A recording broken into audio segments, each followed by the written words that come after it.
I'm going to call the meeting back to order. We are returning from closed session, and for those who weren't here earlier, we've split our closed session into two pieces so as to be on time as possible for the bulk of the meeting. Our first closed session involved reportable items. The second closed session will take place at the end of this meeting. There will be no reportable actions out of that one. And so that's what's going on. So now that we've reconvened into open session, reportable actions are with respect to personnel. We had a unanimous decision on personnel for campus staff assistants and 5 new teacher hires, as well as transfers which are between campuses have now been affirmed. And the new list, if it's not out, Michael's has been posted in the back if anybody who's interested. We also had a consideration of a student matter, confidential information was involved. And again, it was a unanimous decision. Okay, that's it. That's it for our first closed session. May I have approval of the agenda with time limit, please? So moved. A second? Second. All in favor? Aye. Opposed? Okay, great. Next is consent agenda. Are there any, I have actually a comment on the consent agenda item. I'm going to be pulling item number, it's within item 14M, which is the POs for 15,000 or over. I'm pulling item number 2, which is the SunPower PO 152140, and we will put it into consideration at a future meeting. Are there any other comments or from the board? Item L. 14L. Okay. L. So we'll be putting, Judy will be putting 14L up into trustee considerations. Any other board? Are there any comments from the public on consent items? Okay, may I have a motion to approve the consent agenda?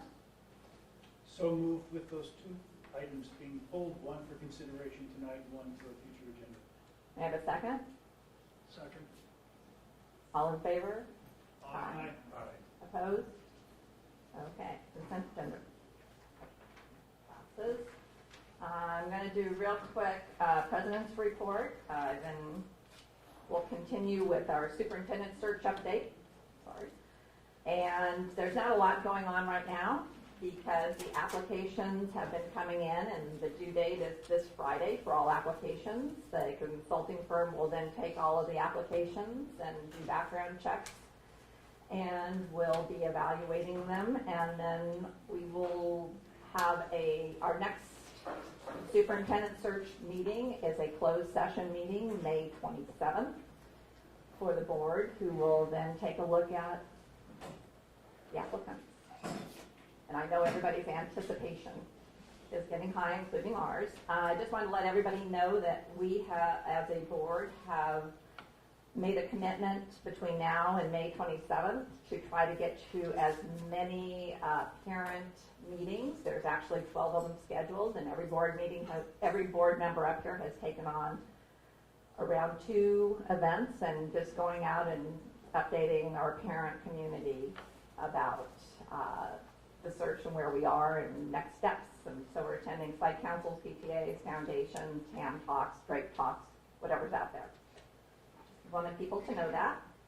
The second item is at the last meeting, I had made an announcement that we were going to have an update on the TAM High Math Task Force at the next meeting, which would be May 26th. And over the past 2 weeks, board members have been feeling the need to have more information and a better understanding about math and history and background and general information. And so instead of having an update just on the task force, we have scheduled, we just passed it in the consent agenda. We are adding another meeting, and it's going to be a workshop, similar to the workshop format that we had earlier today for finance. It's going to be geared on math, and it's scheduled for June 8th. We are trying to, I want to thank every one of my board members for stepping up to do this. We were trying to do it before the end of school, and it was one of the few dates where we have no graduations. It is graduation week, but there are no graduations, so we scheduled it for that day. And that way people and families are still in town if they'd like to come. That's the reason it is at that time, is 7 o'clock, to make it also more convenient. The format will be very similar. The idea is to have a broad look and background information, understanding the district's strategic priorities and how it all works together. So that's what the workshop, and there'll be more information as it comes out. I just want everybody to know that. And now, the next item we have are student trustee reports. And I'm going to start this in. Jessica. So I have a lot of exciting news about student achievement, which is exciting. So our homecoming queen, Gabby Manuela, she competed in a statewide competition for all the homecoming queens in all the different schools in California.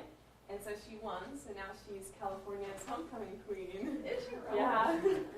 And also Jason Seavey and Michael Schwartz, they're both juniors. They performed the national anthem at a Giants game with a trumpet saxophone duo. And our ASB officer elections are in. The results, so we have our ASB officers, our site council, and our board members picked out. And then our class officer election results are going to be coming in tomorrow morning. Our seniors participated in the Motherhood Festival, and what they do there is they basically write their own one-act play, and then they get to perform in it. And they won Superior Award, which is the highest award you can get, as well as the Ensemble Award. And Matthew Moser, he advances into Intel's International Science Fair for a very interesting experiment. I tried to read about it, but I got very confused, so I will not try to explain it. And we had our prom at the Galleria, which is very fun. And both tennis and boys and girls swimming won MCALs. Yeah. Saw that in the paper. And wasn't Redwood awarded a gold? Yeah. We got to notice that Redwood was one of 300 schools in the state. Gold ribbon. I think that's coming out probably at the next meeting. Okay. A little more information on that. It's brand new. Okay. Zoe, what's going on, Trey? So, due to the fact that our graduation is actually a month from today, I thought that I would focus on the seniors in this report. I talked about this at the last meeting, but it was before our prom. But on April 25th, we had our Great Gatsby-themed prom at City Hall in San Francisco, and it was a lot of fun and really successful, and had a mix of activities for people who like to dance, who aren't as into dancing. Just a really great mix. And then about a week after that, by May 1st, everyone had to declare what college or university they were going to, if that is their plan. So we do have kids who are working and traveling within the U.S., or taking a gap year, or going abroad.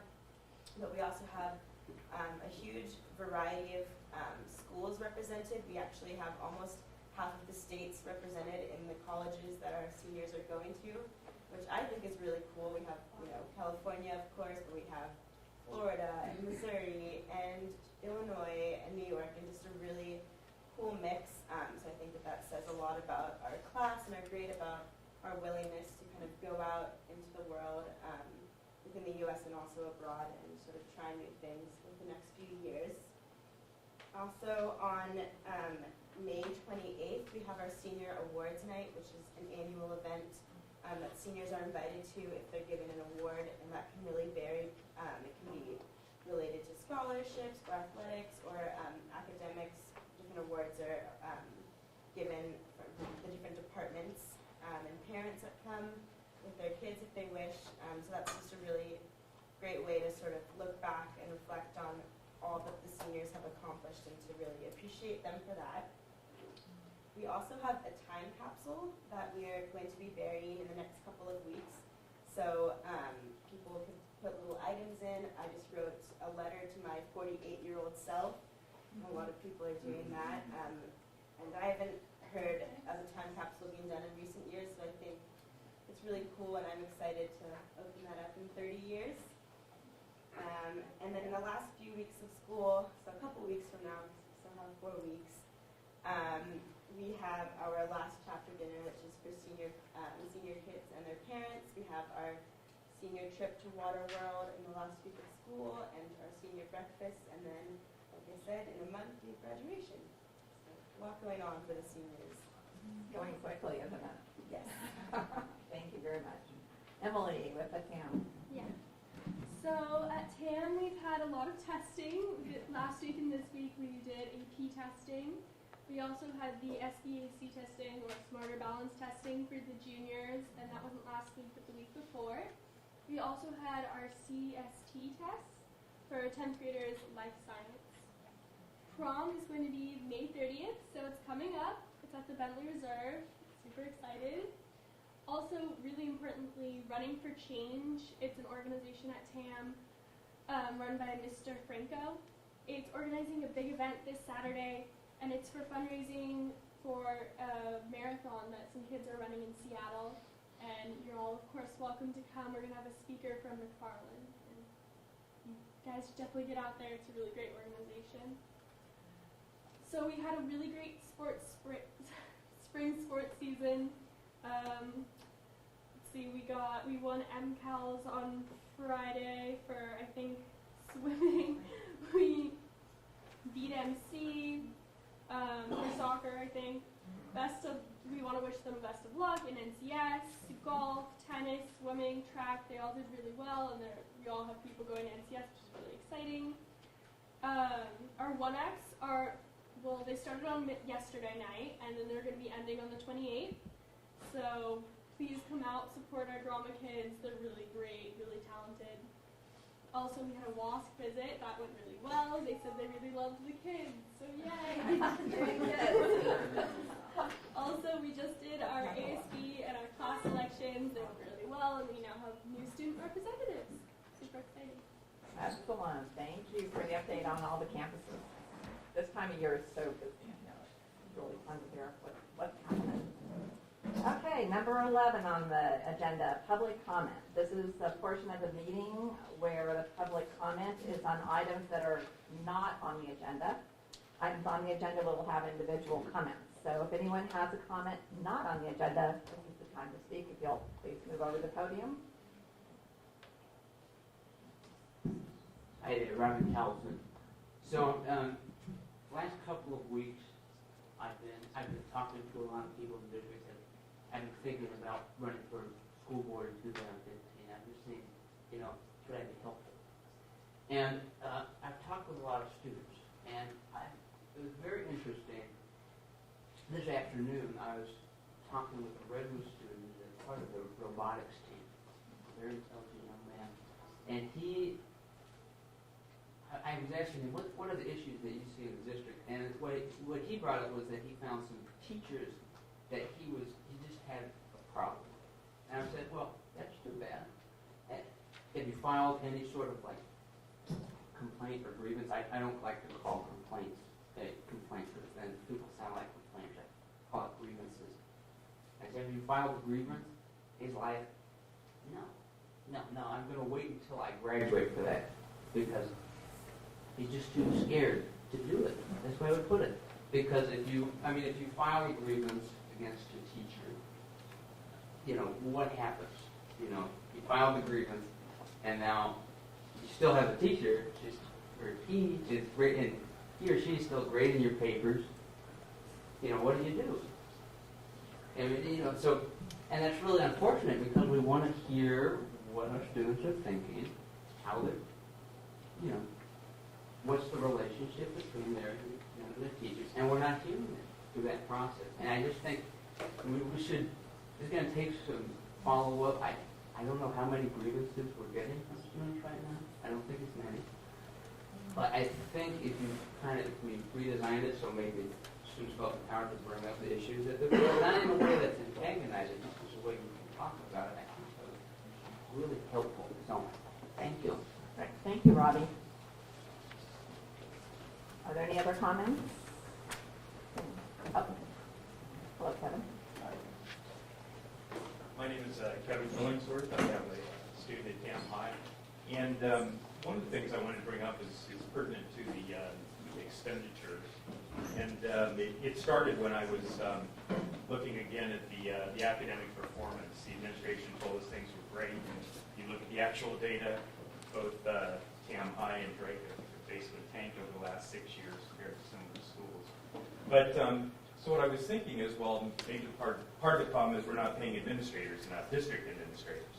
And so I took a look at the CalEd database to see, well, how does our general administration expense compare to other districts? And I put together a chart, probably nobody could read it, but Tam Union High is at the top. And this is our general administration expenditure per student, or per average daily attendance. And for Tam High, this is the latest year we could get data compared to other districts. It was $1,200 roughly per student. The state average is $497. And if you look at similar size schools, which is probably a better look, 2,000 to 5,000 students, we're still twice that average. You can look at similar size high schools, we're still 75% more. So I guess the bottom line here, it's only $4.4 million that's being spent on administration, general district-wide administration. But I think, at first I was hoping it would be a low number. It's not, which is bad news, but the good news is there's got to be a lot of fat in here because we're so much higher than everybody else. In fact, I looked at all school districts in California with greater than 3,000 students, and we were the highest in all of California. So again, I think there's ample opportunity to find some savings by cutting back on the general administration expense. Right, thank you. Thank you. Are you going to leave one of those with me, please? Sure, Thank be you. happy to. I appreciate that. Thank you very much. Okay, now we're going to move on to trustee considerations, and our first item is a WASC report. Ken.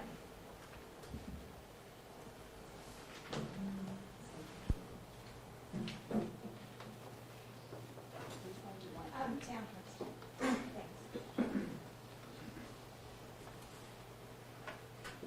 Good evening, everyone. How are you doing? Fine. Good. So we are reaching the end of our WASC process, and we're coming to give you another update. This one mainly is going to be coming from the sites. We have two of our principals here that are going to be presenting tonight, Corbett and Julie, who are going to hear about TAM and the alternative schools, both Tam and Scout and San Andreas. Nope. There we go. So as you know, we've been anchoring this entire WASC process in our mission statement, and WASC asks, what are your outcomes and your goals for every student that enters your system, and what do you hope for them upon graduation? And these components highlighted in red are the things that we embody in our students and what we are dedicated towards ensuring for each one of our students. So you have core content in there in addition to some other major skills that we want all of our students to graduate with. And this was the lens that we looked at when going through our WASC process. Furthermore, as you know, we have a strategic plan, and we try to focus on certain aspects of our plan as we go through our continuous improvement process. And we've been working on implementing professional learning communities and site-specific intervention plans for the last several years. And that did not stop because of WASC. In fact, we leveraged the WASC process to continue the work, and you'll hear from a couple of our teams tonight about some highlights of their experiences this year related to PLC and RTI. So just wanted to bring that back, that this isn't just about our WASC visits. This is about a cycle of continuous improvement. It's about continuing the work of the district and about furthering progress aligned to our strategic plan. The WASC process is a continuous cycle again. When they were here this year, it had been 6 or 7 years, we conducted a thorough self-study And then we wrote these extensive reports. There was a visit, they came and they were on site, they read reports, they met with stakeholders, they went into classrooms, and then they came back with their commendations and their recommendations. So you're going to be hearing from 3 of our schools today about that. And in terms of next steps, what we're going to be doing is updating our action plans based on their feedback and then start the implementation process. So we have right now these 5-year action plans. We're going to start narrowing the focus on that, really thinking about what do we want to tackle next year, what are we going to prioritize, and then of course how are we going to align staff development and time in order to give everything we can to the schools to make sure that they have what they need to implement their plans. So up to this point, you've heard multiple updates, and we've kind of sort of guided you through chapters 1 through 3 of our reports. And now we're going to kind of land on the last 2 chapters, which is 4 and 5. Chapter 4 is the self-study, and there's very clear criteria that WASC asks us to look at. I provided you a copy of that.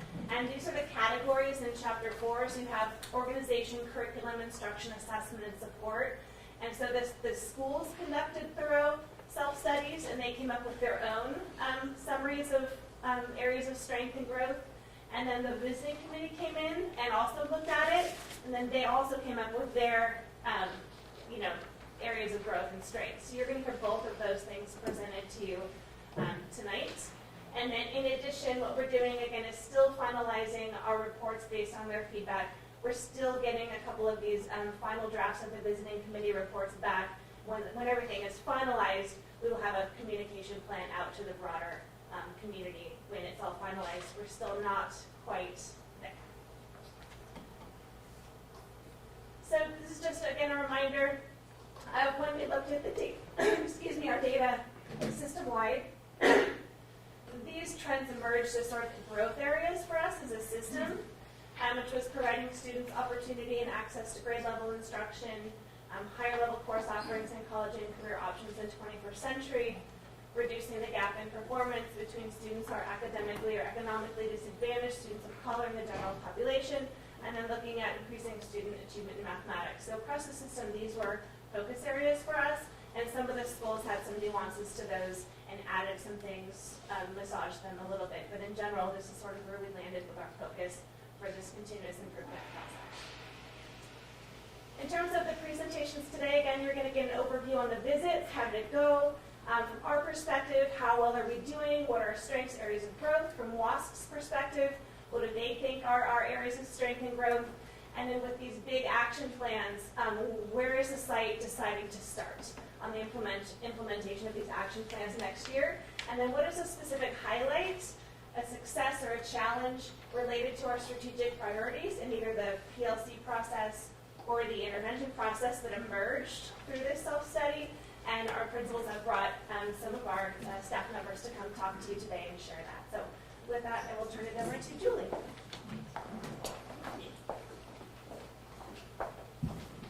Good evening, everyone. First off, I'd like to thank a number of the board members and the community members. There are a number of people who sat on committees for us, who have been on site council and really did help with the WASC process and visit, and I want to thank everybody for that. To start off, we'll kind of talk about the 5 areas. The first one that we kind of did our own strengths and growth areas is for organization, and we decided that we were doing a great job kind of implementing our district strategic priorities, that we have a highly qualified staff who's focused upon teaching and learning, that we have great professional development offerings, and that we're really using our financial resources to support student learning and our critical learning needs.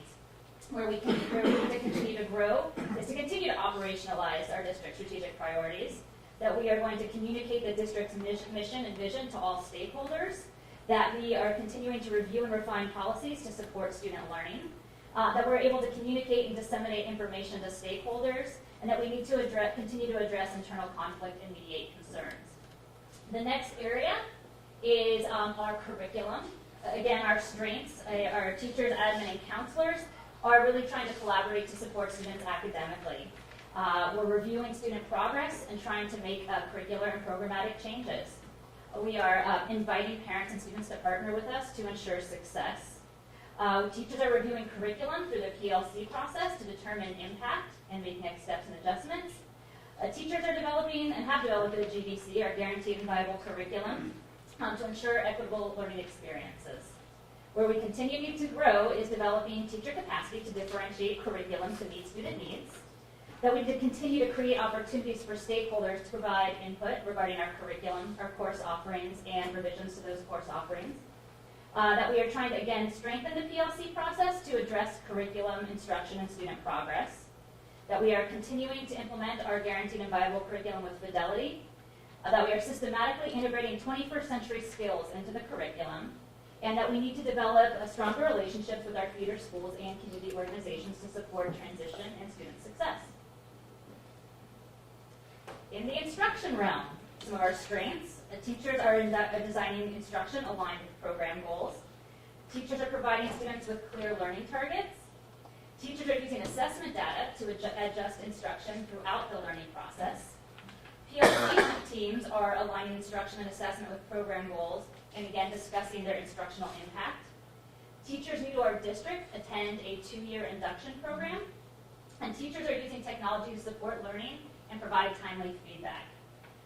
Where we need to continue to grow, teachers need to build capacity in order to continue to make learning outcomes visible to students, continue to use assessment data to inform our instruction and provide differentiation, to continue to integrate technology to support engagement and extension, and to use data to facilitate our data-driven PLCs. Yeah. Julie? Yes. When you use the phrase, teachers need capacity building, what does that mean? I was talking about, again, more work together, more professional development, more conversations to increase the ability to address the issues. Does that make sense? Okay. Sure. Yeah, Heidi says, I think so, I'm not sure of that. let's see. So the first one, to make learning outcomes visible to students. Some teachers are very comfortable doing that, and others still need to grow.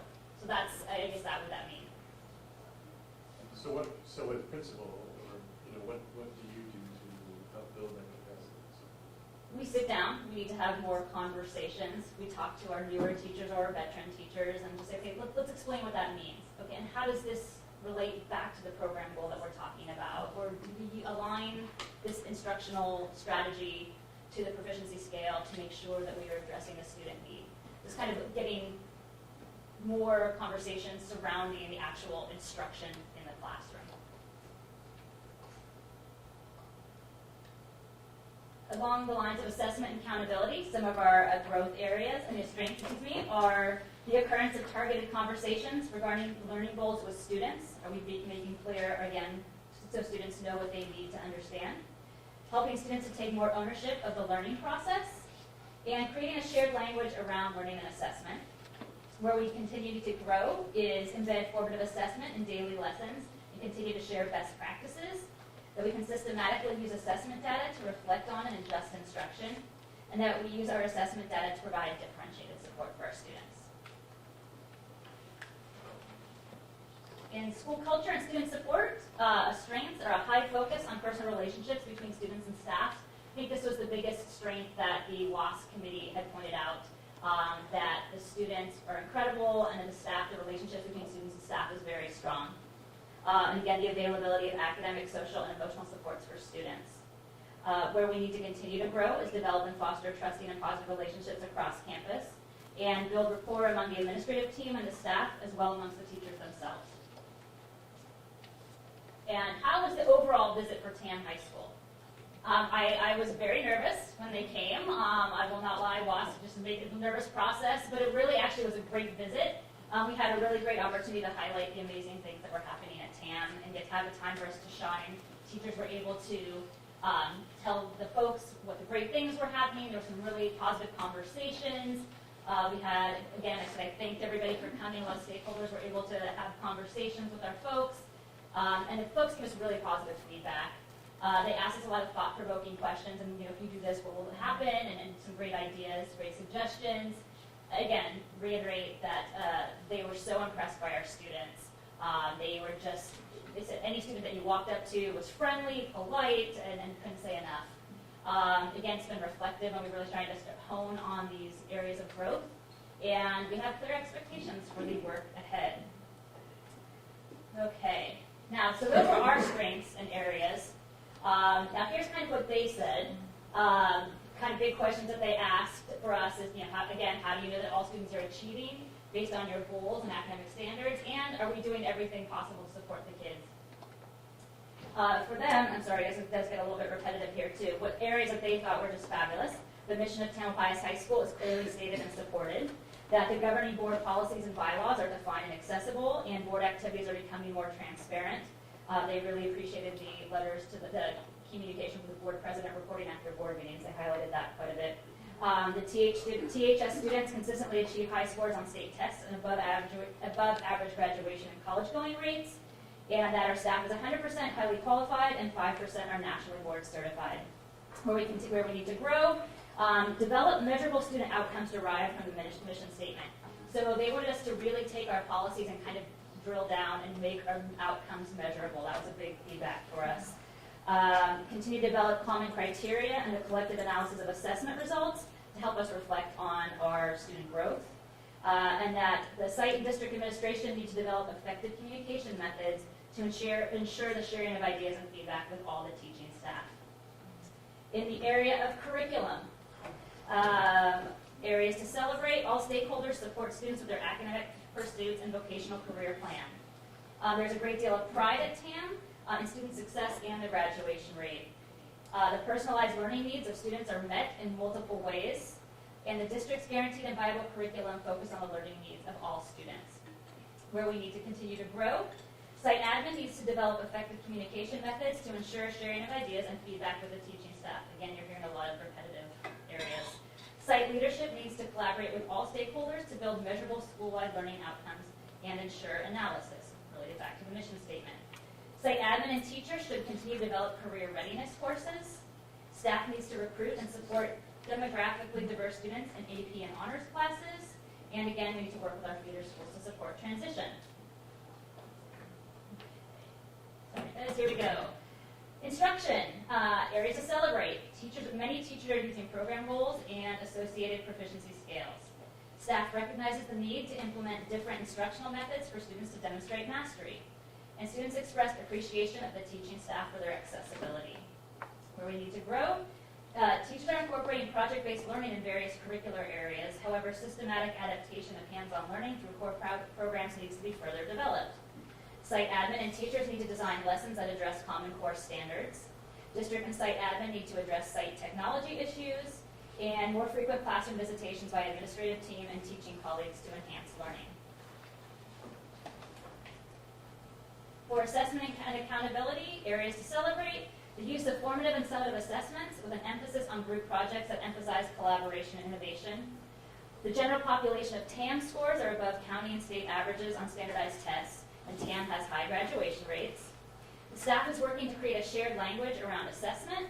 Teachers are using PLCs to analyze assessments and adjust their curriculum and instruction. And the administration has communicated about assessments with the parent community. Where we need to grow, agree on common timing and delivery method for communicating grade updates. And that was more along the lines of the technology that we're using. Are people using eSchool, Haiku? How are we communicating it in a more comprehensive fashion to parents and students? Provide additional professional development on the purpose and process of the PLCs. Allow more time for PLC work and reduce the number of PLCs per teacher. Develop ways to communicate professionally about using data to make appropriate changes to curriculum. Okay, areas to celebrate in school culture and student support. TAM has a great deal of resources to assist students in meeting their social and academic goals. Tutorial time is available for students to get extra help. TAM is an inclusive and caring learning environment. Students reported that the counseling staff is highly accessible and available. Where we need to grow, the site admin and teacher leaders should develop consistent delivery methods to improve communication among all groups. TAM teacher leaders and the site administration should find ways to develop and maintain stronger career readiness culture. And the site should provide more counseling programs to help students deal with incidents of social and emotional stress.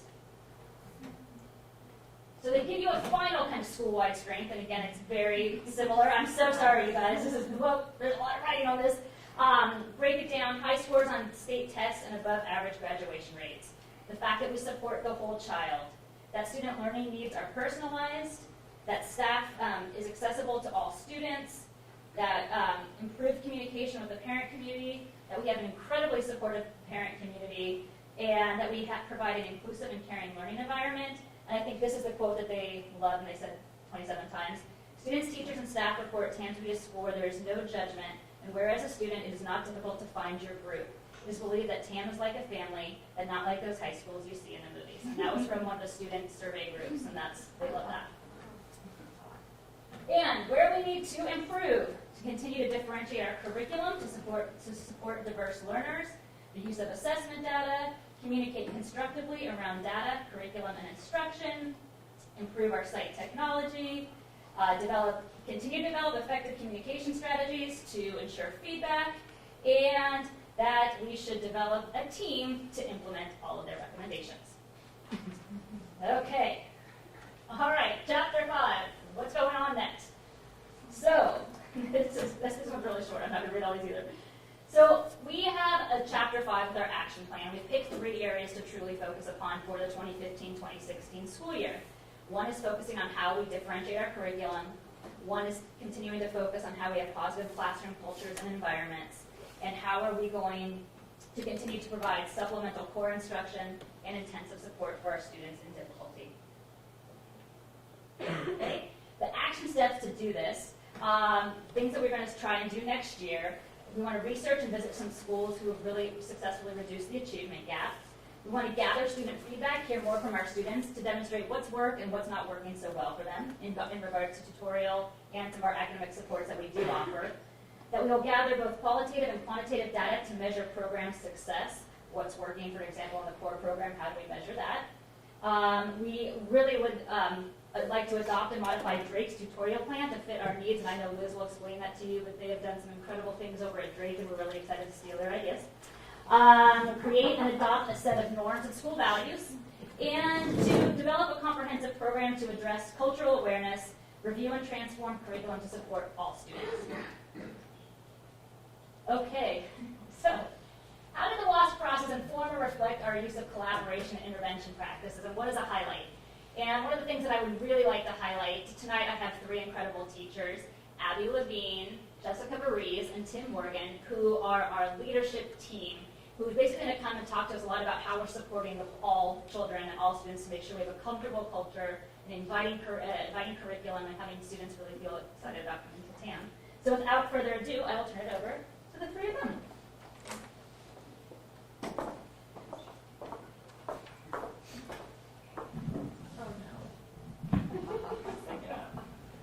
Hi, my name is Jessica Bariz. I teach English and leadership at TAM, and the conversation that we had really started before WASC. It started last year when the 3 of us went to a conference for directors of student activities, and we got together and started to ask ourselves, how can we as a team of leadership teachers, Tim and I teach leadership / ASB, Abby teaches Link Crew, and then also took on a new peer mentoring program that she'll talk about more in a minute. We wanted to ask ourselves, how could we as a team of teachers, and then how could our students as a leadership group on campus really help to ensure that all students at TAM feel safe, feel valued, and feel connected. And for leadership, we realized that conversation really began with us and a lot of introspection and asking ourselves what are changes that we can make in our practice, in our classroom first, before we start looking to the school as a whole. So the changes that we implemented this year were to really empower our leadership students to follow their passions, to choose things that they cared about and wanted to work on, and to really have a sense of ownership in what they were doing in leadership, and therefore have more of a sense of ownership in what they were doing for the whole school. So this year brought about a lot of incredibly new activities and events at TAM. We had a clothing drive specifically for transgender teenagers that went to a local organization that was really successful. We had a week of awareness in which one of our students pretty single-handedly organized an volunteer fair where nonprofit agencies from all over Marin came to TAM and talked to TAM students about how they can be agents of change in their local area. area. And just things like that where kids, because of what they were interested in and because of the freedom and I hope empowerment that we gave them, were able to really see themselves as their own agents of change. So that happened this year, and a lot of empowerment and passion has built up in our leadership class, and now our goals for next year are to take that to the entire TAM student body. So as leaders, we're looking to reinstate a version of the Student Senate that empowers all students at TAM to have a voice, not just in the past our Student Senate has been more of, a means of announcing things, right? Like take this list of announcements back to your tutorial class and tell them what's happening. We really want to create a legitimate legislative body at TAM where students know who their leaders are, they know who to talk to about ideas or concerns or questions that they have, and that all of those ideas and concerns and questions are heard by the leadership organization, as the people who end up making those decisions. And we hope that that also ties into our goals for more equity at TAM by ensuring that all voices at TAM are heard. So that's leadership. And now Abby's going to talk about her mentoring. Abby, great. Thanks, Jessica. Actually, first I'll start talking about Link Crew. So Link Crew is a program that we have at TAM, Drake, and Redwood. And it's a high school transition support program. So we've got juniors and seniors who are there to welcome the incoming freshmen and to provide them with information that they need to be successful and to also help build our sense of community at TAM. So we want students to feel a sense of responsibility for their peers and making them feel welcome and a part of our TAM community is one of our ultimate goals. So we've continued to work toward that goal this year. We have built our program over the past couple of years to be a year-long program where we provide a lot of support for our freshmen. We provide different academic support for students who are struggling. We have Link leaders check in with some of our freshmen when they're having emotional struggles or having social challenges. So that's been overall a goal that we've been working toward for the past couple of years.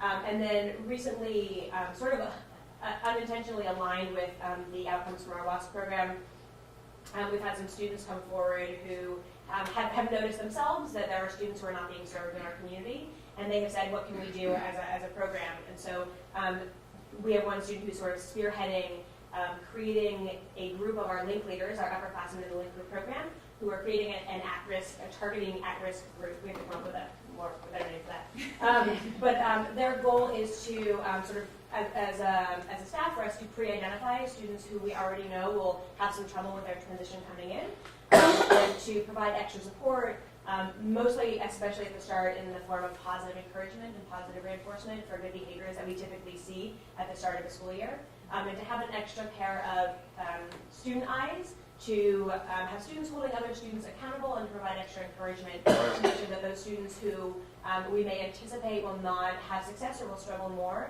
that they have a better experience at TAM. And so we're excited to sort of spearhead and test out what that will look like to have students kind of looking out for other at-risk students at our school. And we're going to be partnering with the counseling program, or the counselors at our school, as well as administration, to figure out what that can look like and what the possibilities are there. Additionally, as Jessica mentioned, I started a strategic peer mentoring program at TAM this year. And that grew out of a conversation that we were having actually through Link Crew at the end of last year. Link Crew was providing targeted tutoring for math students a week before they had an exam in math. So teachers would identify, here are students who have not been doing well, who did not do well on their homework, so we anticipate they won't do well on tests. Let's bring them in for a mandatory tutoring session to give them some extra support before the exams happen. And we saw success with that program last year. And as teachers, one teacher said, it's great to have one-off tutoring sessions, but wouldn't it be more powerful if we had ongoing relationships? And so out of that conversation grew this strategic peer mentoring program. It's actually a class that I teach. I've got 20 juniors and seniors in that class who I train how to be mentors and tutors. And so the program is structured so I provide them with sort of a month of intensive training at the beginning of the year. And then once I got to know who my mentors were, and teachers and counselors identified freshmen mostly, we had a few sophomores who were struggling either academically, were having trouble being organized in their classes, or who were emotionally or socially challenged on our campus. we identified those students, and then I created some matches. And so the goal of the program is that we had one underclassman with an underclassman partnered for an entire year, and they meet once a week, usually for an hour during our tutorial period. And these students spend their time doing a variety of things. Many of them focus on academics. And the goal is not to complete a homework assignment, but the goal is to develop long-term study skills. So my mentors have been trained to use questions as a way to get the students to think about their goals and to think about their successes. It's been a really, really exciting program to see. I'm hoping to grow the program over the next couple years. But we've seen incredible success. We've seen some students have improved grades because they got an extra pair of student eyes holding them accountable for their work. We've got students who teachers have emailed me saying the student is showing up and they're raising their hand more because they seem to know what's going on. I've got students who feel more socially connected and have actually reached out to me and said it's so great to have somebody to talk to. So it's been a really great first year. We're working with a woman named Taylor Epstein who has run a variety of mentoring programs in other organizations, and she has helped to develop the program this year. And she will actually be coming to our campus in 2 weeks to do some data collection and interviewing our mentors and our mentees to get some feedback so that we can be designing and improving our program over the summer. But sort of overall with these programs, we're really targeting who are our at-risk students and how can we provide better and different kinds of support to help them be successful. Hi, Tim Morgan, social studies teacher and co-leadership with Jessica at TAM. It's my first year kind of in the leadership role, and first of all, honored to be working with these two great teachers here. Learned a lot from them in that sense, but the one thing that I enjoy most about our work is that our focus is on all our students and to make them feel safe and valued on campus. We've had some good conversations about those types of things. I may just pretty much mentioned, I kind of said it all already. But just some next steps that we're looking to take is our continued work with the Boys and Girls Club, which is now on our campus, to help with some of those at-risk students. We would like to get some of our leaders on campus involved in that. Bridge the Gap, which is the emergency, Bridge the Gap in the HANA project, emergency city, kind of tutoring clubs, organizations that help out a lot of our students as well. We want to be more invested in that, so we're going to look to do that moving forward. Excellent, thank you very much. Julie, you have anything else? Yep, one last slide. And then again, just what's happening next. So as Kim said, we're currently updating our action plans. And again, we are now starting to write our single plans for student achievements, which will be approved by our study council. And we're presenting that very shortly here. Finalizing our reports and sending them to the community. And again, waiting for our accreditation status. So again, hopefully in June, soon, early June, not late. And again, kind of planning our action plan implementation for 2015, 2016 with our teacher leaders. And we just had a great celebration at the end, had a little ice cream social, and very happy that we survived the last visit. Your first one, too. First one official. It's over. Yay. So, yeah. Okay, so I'm going to bring it up to the board. Does anybody have any comments or questions? So I do have one. I just want to clarify. So there'll be a 5-year kind of plan, but then you segment it off into a year, which will we get updates as we go along? Yes. And then so we'll measure the goals that we have, report our progress on the goals, and continue forward. Okay. We haven't really done it that way before. I'm thinking that would be a really great idea. Any other? No. Thank you. Perfect. Alternative.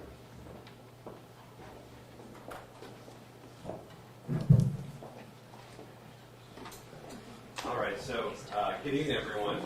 I'm going to give us an overview. It's 2 different schools, district process, pilot process, and alternative schools, and 2 different accreditations for 2 different schools. With that, I'm going to try to simplify it for you tonight. A couple things. Similar to Julie, I want to thank our community. It took Herculean efforts to have this go off, such a complicated process, and have it go off so well for our students and our staff. But I want to highlight our teacher leaders. Jennifer Nolan at Tamalpais, Ray Douglas, and Melissa Callahan at St. Mary's did a phenomenal job. We only have 3 teacher leaders across these 2 sites. So to pull this off and to pull it off in a meaningful way goes to their efforts. It goes to Kim Stifler's efforts.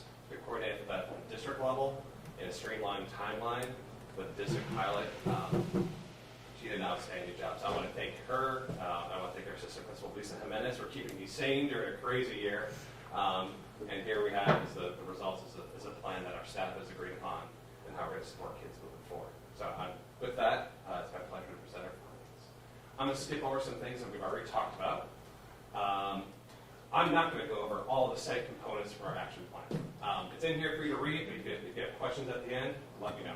I'm going to highlight a few things from our site action plans, overview of the visit, which was different than the visiting committees ever had before, and talk about the strengths and areas they acknowledge, and they highlight a success and a challenge of what we're working on in Santa Ynez attendance. So again, I'm going to skip over this. You can read it for yourself, but if you have any questions, you can ask me. So from the staff, from our self-study, what we thought about what we need to work on. One thing we want to do is we want a theme. We want to deepen our PLC work.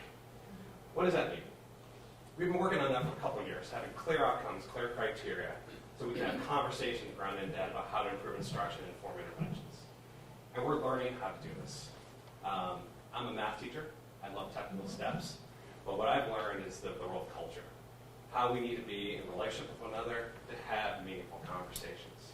To be able to give a colleague critical feedback on how they can improve their practice takes a level of trust and respect that I didn't understand until now.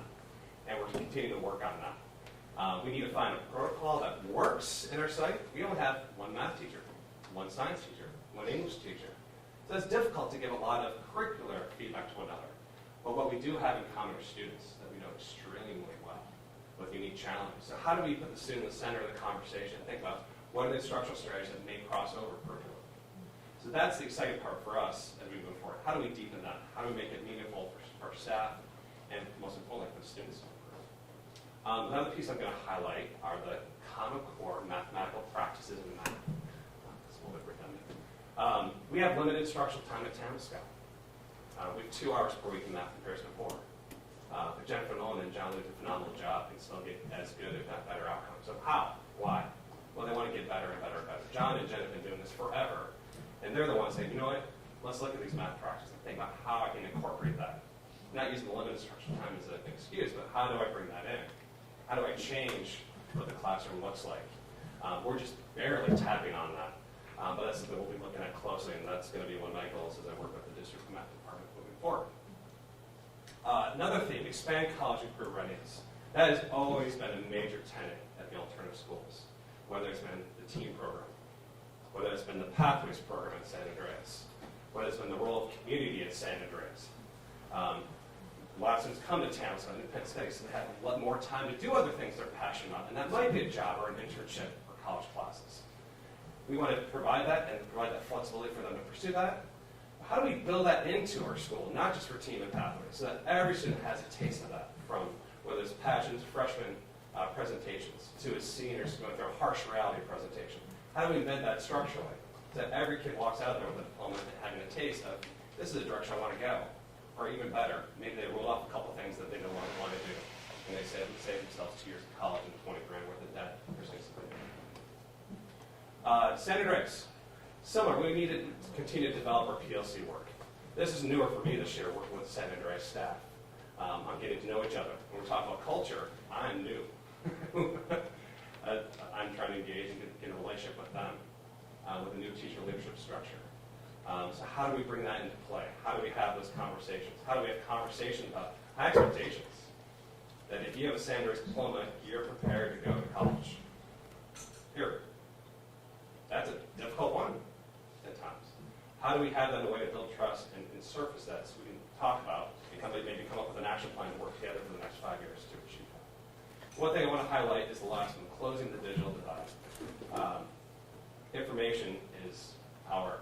And if you don't have access to the internet right now, you don't have that information.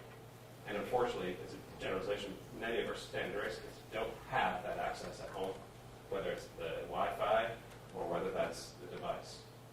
So that's something we need to work on. We don't have a massive foundation. We have a very little one.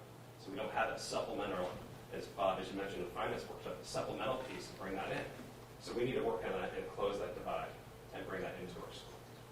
Math specific, it's been a year of turnover with math and San Andreas. So I've worked with a couple people, but those are primarily some of my goals. Full transparency of things I want to work on. And I'm excited on the personnel item. We've hired a fantastic math teacher for next year. Some highlights of additional centers, community resources and partnerships.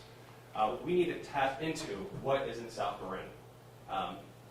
There's amazing resources out there, whether it's College Marin, whether it's Greg Davidson and School of Career, whether it's community-based organizations. We need to bring more and more and more of those in to the school and connect with them. We need to have the students have a clear plan of what they're doing when they graduate. We work our tails off to get them to that finish line. How do we make sure they have a plan of what they're doing 2 years, 3 years out? We talked about reinstituting the Personal Growth Plan, the PGP, which came up in the last SWAS cycle 7 years ago. And so there's some staff that want to reinstitute that in some manner. So working with kids on a clear goal to get them to the finish line and beyond. And have the student engage on that goal setting. And bring those resources around, make sure they have an idea of where they want to go, and have an idea and a taste of what that's like while they're still in high school. And interventions. Increased student attendance. That's been a chronic problem in San Andreas for years, and is still problematic this year. We need to work on that. We're going to talk about that a little bit later, some of those efforts. Continue to develop and refine the ACE period. That's like our tutorial at San Andreas, 4 days a week, where students get skill-based interventions, a chance for advisory to have build community, and another flexible space for students to, whether it's peer resource, leadership, or yearbook. We need to work on that. We need to have some common agreements as staff of how do we use that time. That's something we need to have, it's an ongoing piece that we've already began that conversation with. And expanding substance abuse problems. We still have students that do have unhealthy relationships with substance, and we need to give them those resources now, while they have safety and caring people around them before they leave us, and they may not have as much of that around. The overview of the visit.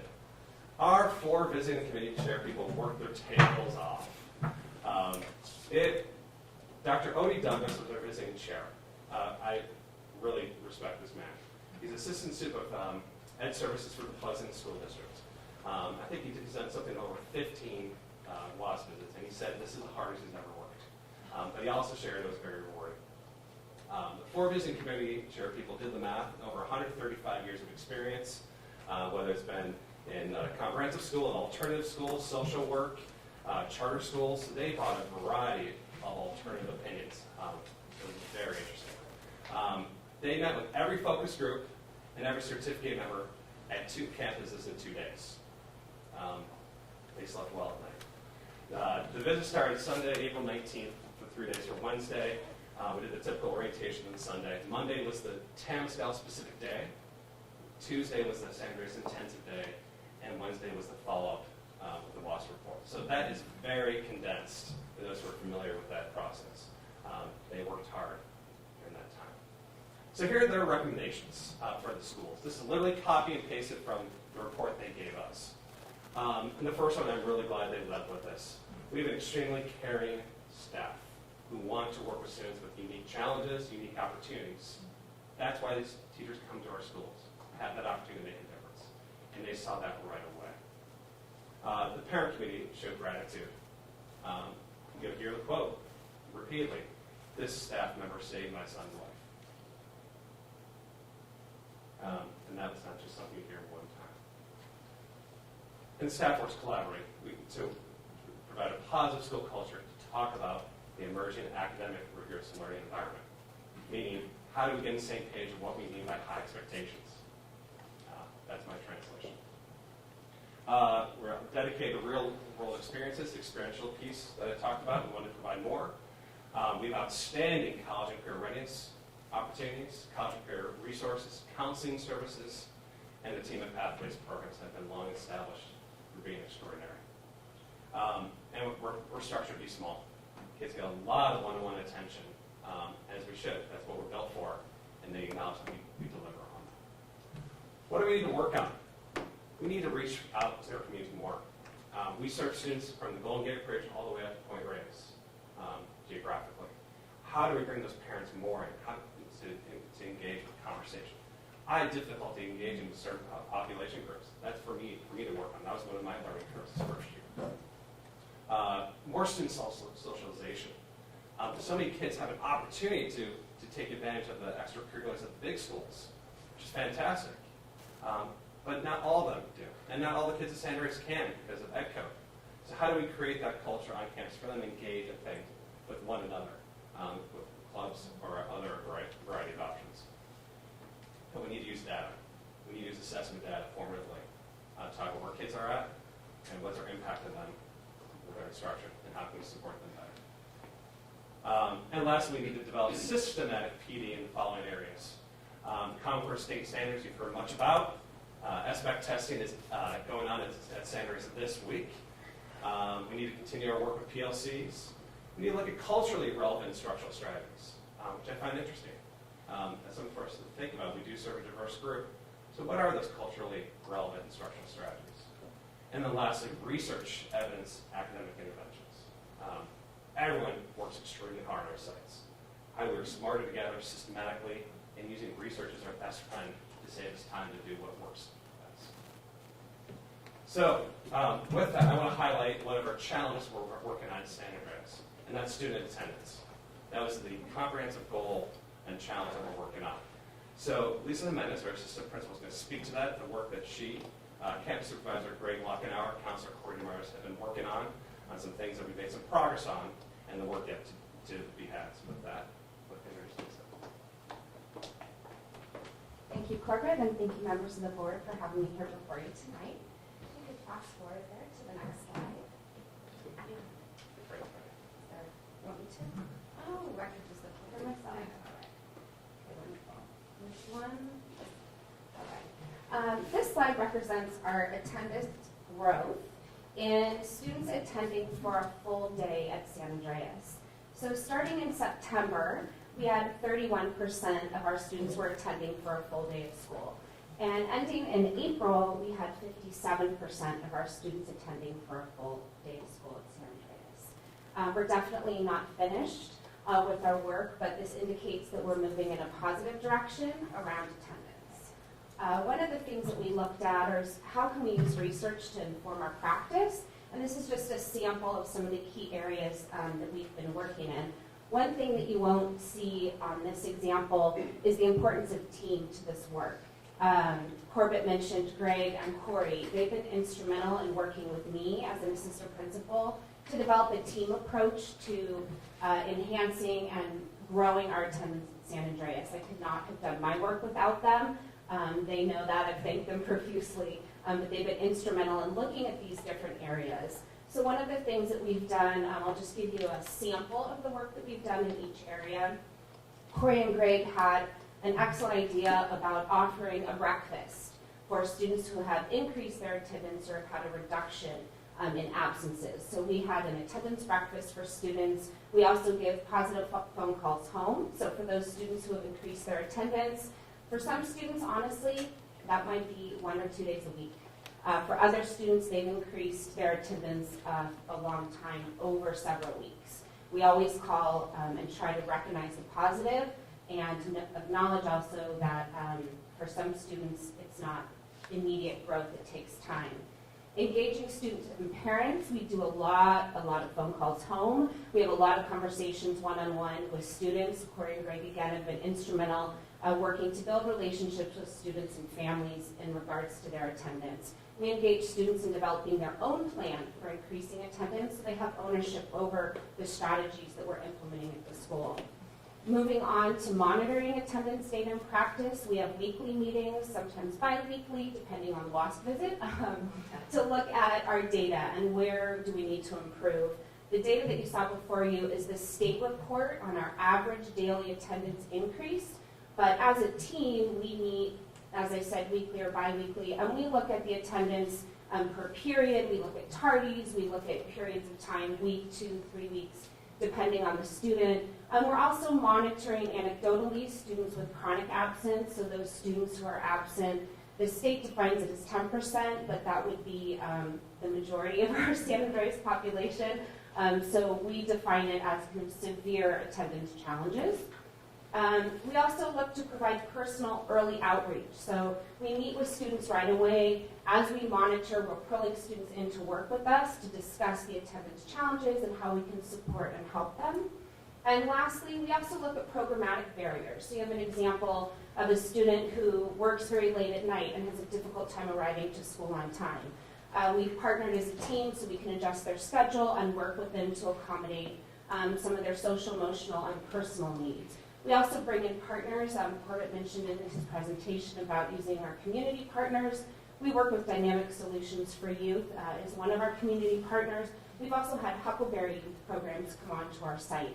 So we're partnering not only as an internal team, but we're partnering to meet the variety of needs that our students have, including social, emotional needs as well. The next slide just gives you a frame of how we're thinking about attendance.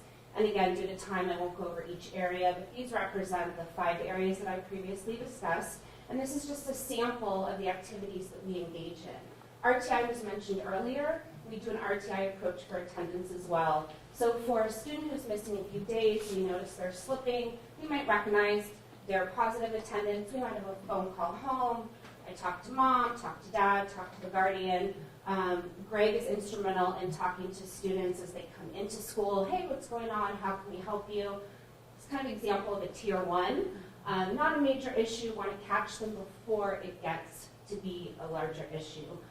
Corey, as a school counselor, is also instrumental in supporting students at this level so that the attendance challenge doesn't grow. If that doesn't work, then we move on to tier 2. Sometimes it's just an increase in those strategies. Oftentimes it's a check-in. So we'll ask students to have a weekly, daily check-in. At times I've texted students in the morning, hey, good morning, you on your way to school? Looking forward to seeing you on time. Different things like that. We're notifying parents of the attendance kind of data for their student. We're also bringing in community partners at this point. And then lastly, tier 3.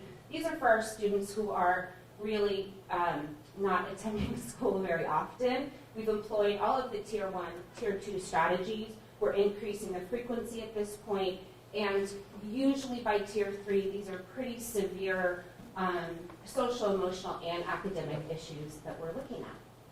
So that's a quick summary of our attendance work that we've done this year. Thank you. Thank you very much. Thank you very much, Lisa. So with that, just briefly, what are next steps? We're updating our action plan based off the committee's feedback. We're working on our SIPSA, a new acronym, Single Plan for Student Achievement Aligned to WASC. That was going on today.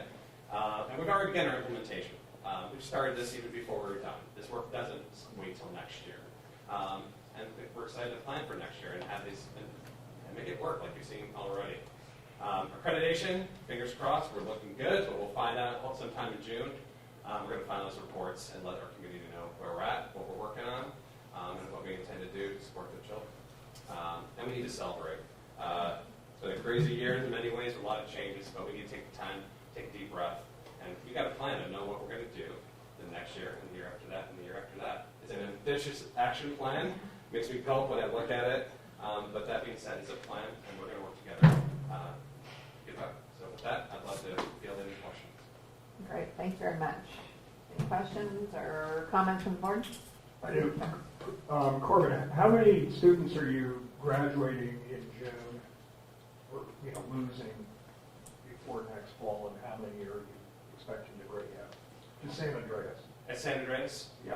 Corey, how many seniors do we have right now? Is it 40, 50?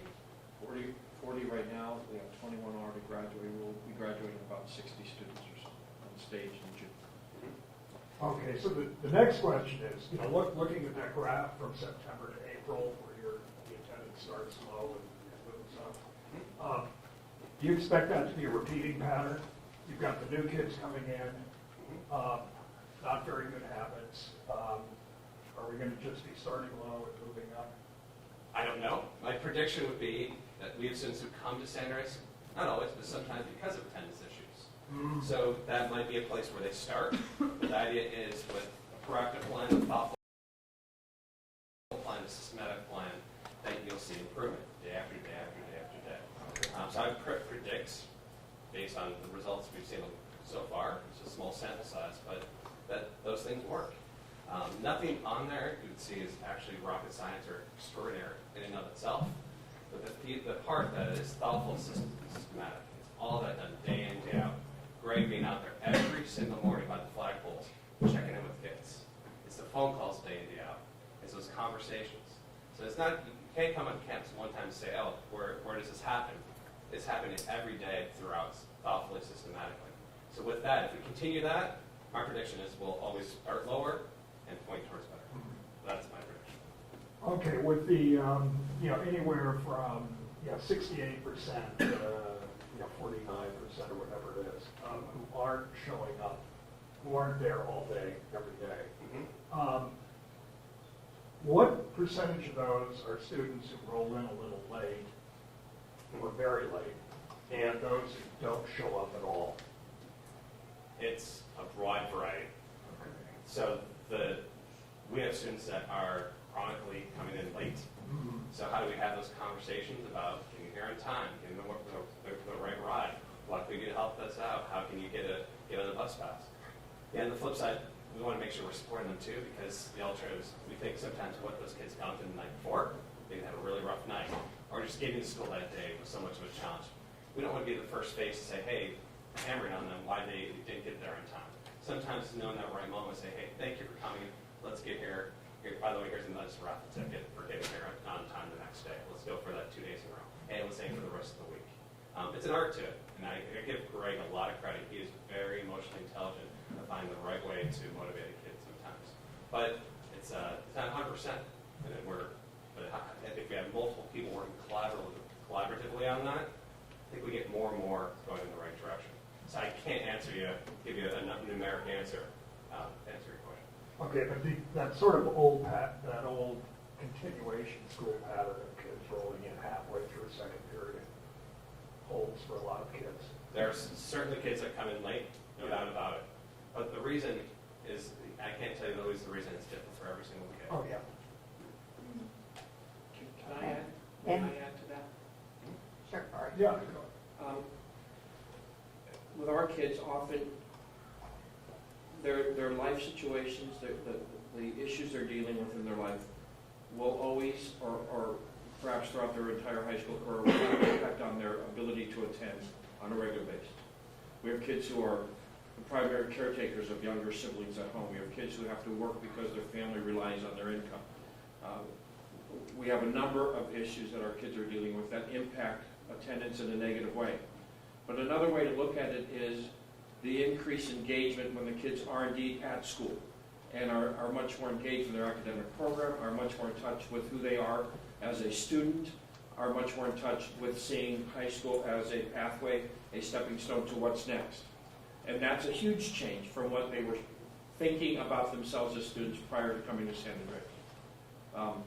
They were ready to give up, they were ready to quit school altogether, and they were ready to allow their life circumstances, the issues they face, to be the sole guide as to what decisions they were making about school, which is often to give up on school.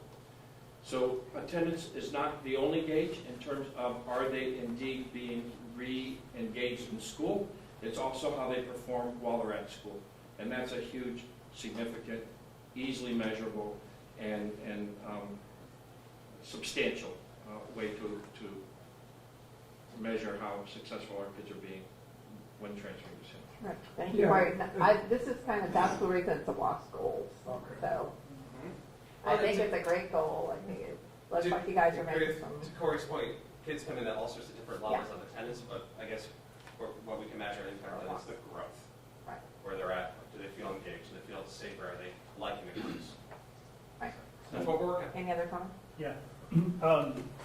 A slight shift here. About a year ago, several San Andreas students came to the athletic council with the proposal that they didn't think it was right or fair that because they were continuation school, they couldn't participate in sports, whereas students at Tamalpais could. As the representative of all of the school districts here on North Coast section, I actually took that to the section. And we, and Sue Collini was helpful in determining that this goes back to like the 1920s when a continuation school was like a juvenile detention, and when they instituted high school sports, they didn't want these 25-year-olds competing against 15-year-olds. And we were coming at it from two directions, and I just want to surface this because I'd like to not see that initiative die. The students who were there wanted to move this process through MCAL in the North Coast section. And the other piece of research that I did at the time was I went to several folks, starting with the superintendent and then up to the county office, and I said, do you have to have a continuation school? Can you have an alternative school and not call it a continuation school? And I was told absolutely, that there's no reason you have to call it a continuation school. And now that we have the alternative schools, I'd really like to not let that idea drop. That there's a lot in the name, and if this is an alternative school and it has a number of different programs, we could, in theory, I don't know the mechanisms because I haven't taken it that far, cause that school to be reclassified, not change what it does, but not be called a continuation school. That would enable all of those students to go back to their main district school and play on an athletics team if that was a motivating factor. It would also enable that school, for example, to field a basketball team or to field athletics in certain discrete areas which could contribute to the school culture. So I mean, I think that I just don't want, That's a good. I don't want to see us lose sight of the fact that we don't have to call it this, and we don't have to limit the possibilities of our students by slotting the school into this, so I would argue, somewhat outmoded classification. So I'd like to lay that on you as the administrator, and I'll be happy to work with you both on a policy level and also to help carry that up again to North Coast section and come at it from both sides. I think it could be a way to really build the ability for students to broaden their possibility and to help create that positive school culture. So Bob, I could agree more. I mean, the continuation label is an ed code designation, and there are students that benefit from a continuation program. But there are students that don't have access to an athletic program, or maybe what the thing they're most passionate about that gets them out the door. So adults have put in these ed code laws that are restricting access to students, and I think that's wrong. I know you agree with that. That's what I believe in. I know many of our staff members do as well, and that was partly the motivation by those students unable to present and change the law, why we redesignated the Pathways program under alternative schools, so those kids could have access to that. And I don't think it's a coincidence that that program's gone from 22 applicants to 56 this upcoming school year. I think that's all of that. A part of it. Great, thank you very much. I wanted to thank all of you guys. Corbett, you did such a nice job, and Julie too, of thanking everybody on your teams who helped you pull together the WASC binders. I saw Corbett's, it was like this thick. But I don't think nobody thanked you yet.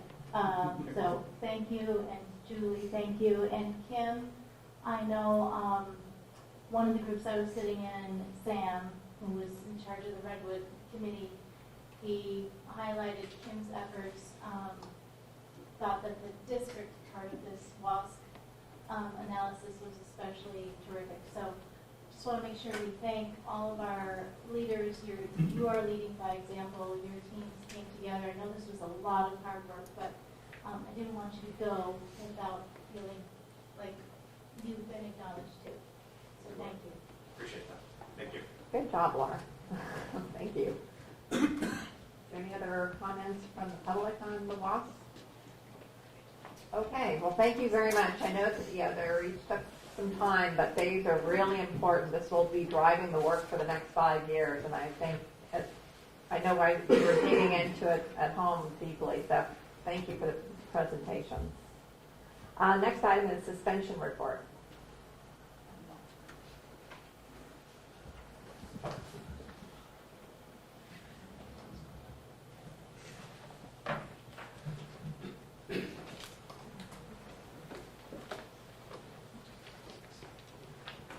Okay, good evening, and thank you for letting me present this.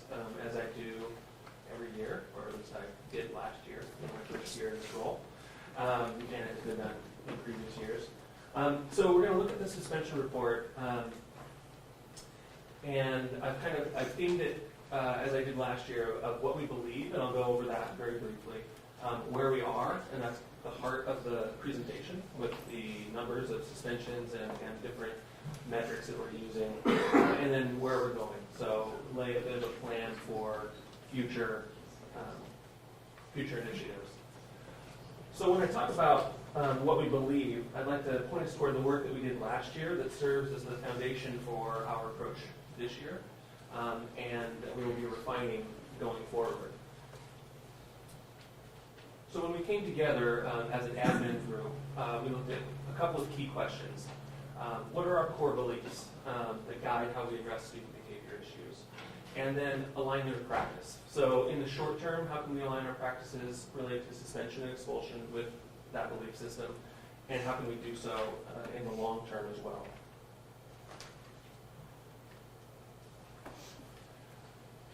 And then we worked to help, we worked with the strategic priorities of the district to help guide that work. And we drafted a statement that we return to as an admin team in order to guide our work when we take responsibility for a situation that requires a response, a disciplinary action or response. So very briefly, the working draft that we've maintained over the last 18 months is the purpose of school discipline is to provide students with a safe and compassionate environment with clear expectations, equitable outcomes, multiple pathways to access support, and uninterrupted access to grade level instruction in which they can learn to make developmentally appropriate choices.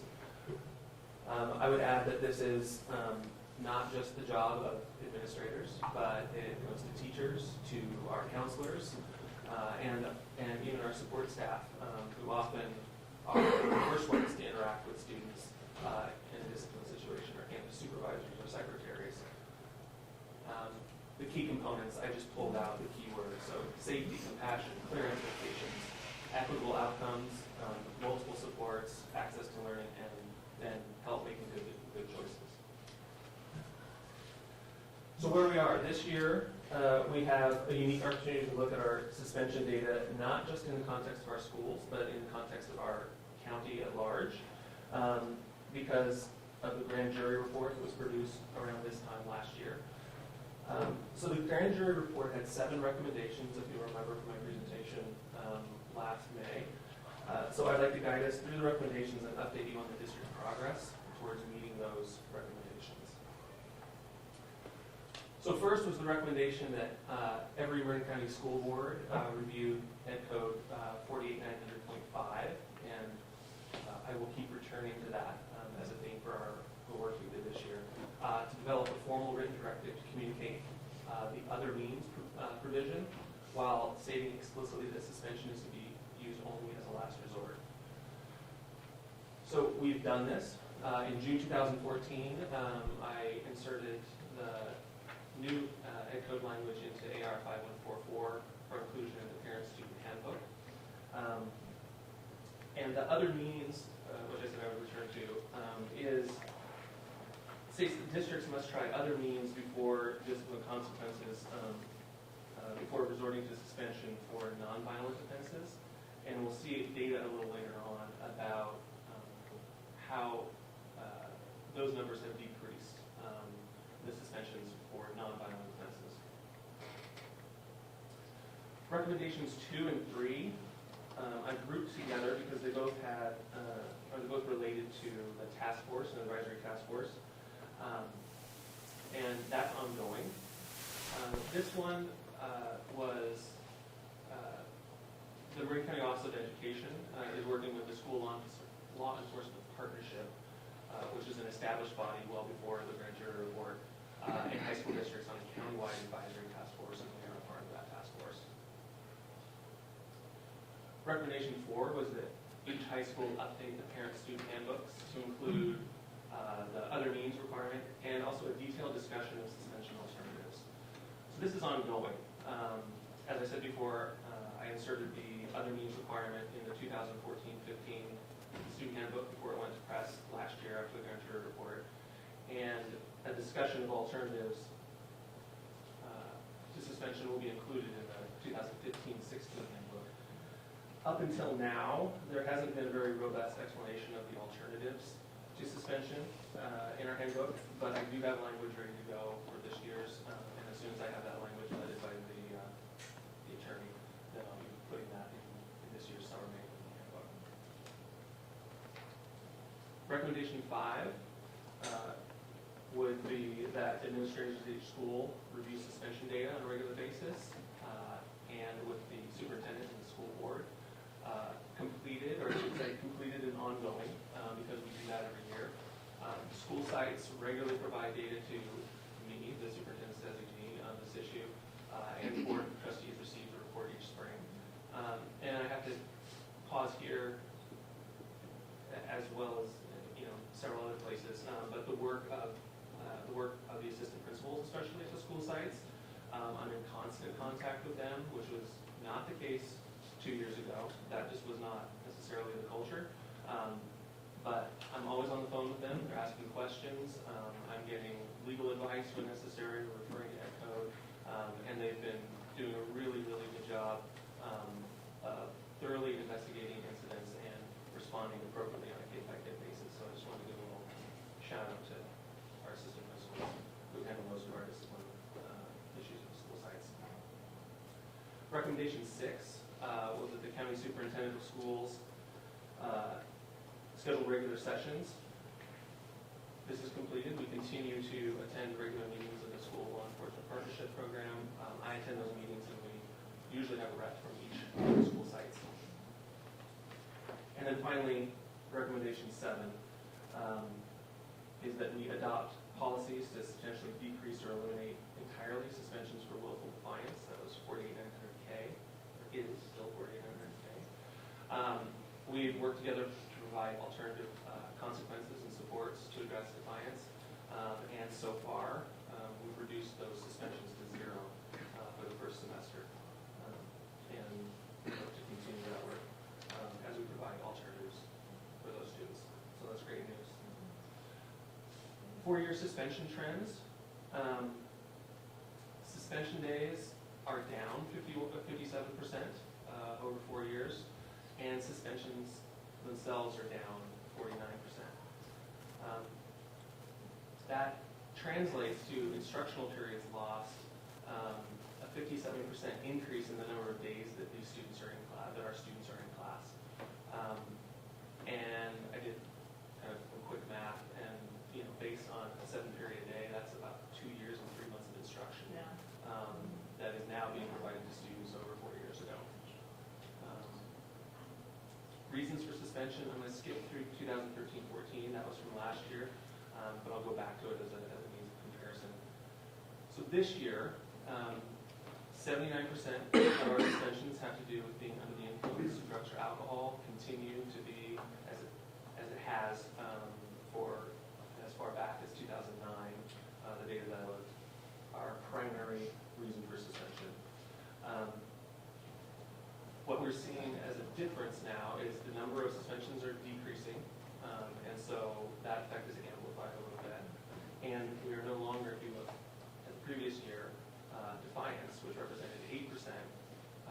Now, because of the new provisions in Ed Code, we've reduced that to 0 for this year, and it was much lower, it was about 2 or 3% for last school year. And so our under the influence, that continues to be an issue.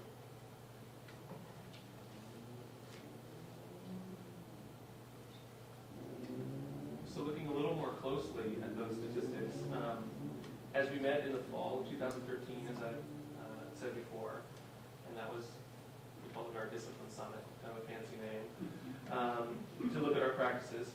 And then we went through the grand jury process in the spring of 2014 and secured or restructured student support services. I heard in a previous report, Dynamic Solutions for Youth, that's one of the services that we contract with, Keith Jackson. We restructured his time on campuses, so he works now almost exclusively on campus at each site throughout the week. So he has a set schedule where he works with students rather than doing most of his work off campus during suspensions. And we came to that agreement because we are suspending less, but our need for support for students is no less. And he appreciates it. He feels much more a part of the school communities, and kids are self-referring to him now, which I think is a good sign, bringing their friends to meet with him and working on preventative services, conflict mediation, et cetera. So that's one example. So as we increase capacity for providing alternative suspension, our numbers of suspensions from fall 2013 to fall 2014 dropped 42%, and that represented a 51% decrease in suspension days. And again, did my little back of the napkin calculation, it's about 59 and a half school days or 357 hours of instruction that is not lost to suspension. Defiance and disruption, these are the numbers that I talked about. You'll see in the spring of 2011-12, we had 42 suspensions for defiance and disruption. These are not violent disruptions. That would go under a different code.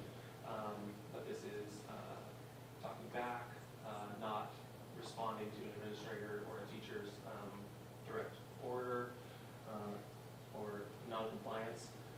So the decline over the previous years, we've seen a 70% decrease from that fall of 2011-12. So not even measuring from the highest point to the fall of 2013-14. And then, as I mentioned, zero so far this past fall. Those are first semester numbers, so I would caution that it's not a reliable comparison to the entire year,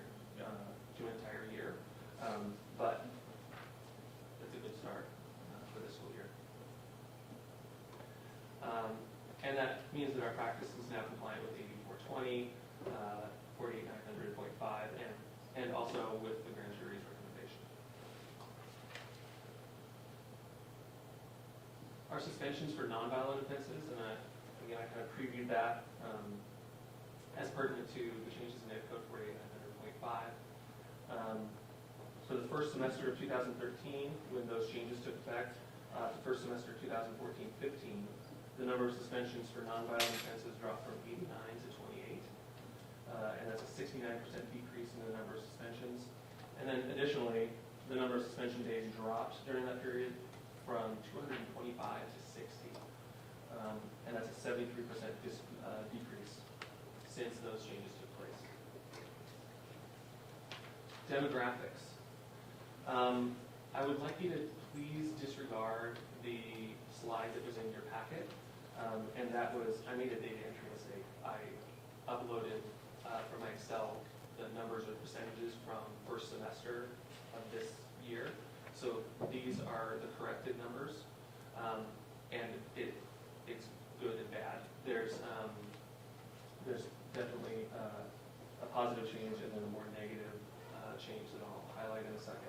So I'd be happy to provide you with this slide so that you can look at it more closely. But what it represents is that we had a 1% decrease in the suspension rate of African American students rather than an increase. However, that the numbers show that we had a 10% increase in suspension rate of Hispanic or Latino students over a year ago, while Hispanic and Latino students, there was a 1% increase in the percentage of the population. So 1% increase in population, but a 10% increase in suspension rate. And a 9% decrease in the suspension rate of white students, along with a 4% decrease in their percentage of the population. So we still have much work to do to reduce the disproportionality of our discipline. To put it in context, though, and not more as an aside or something to think about than an excuse, but when we do look at that 10% increase, for example, in the rate of suspension for Hispanic Latino students, we are talking about an actual number of 2 suspensions. So as our number of suspensions decreased, combined with an increase in population, the numbers from, we suspended 22 Latino students last year for 2012-13 and 24 in 2013-2014. So even a small number, especially when you have a small number in population,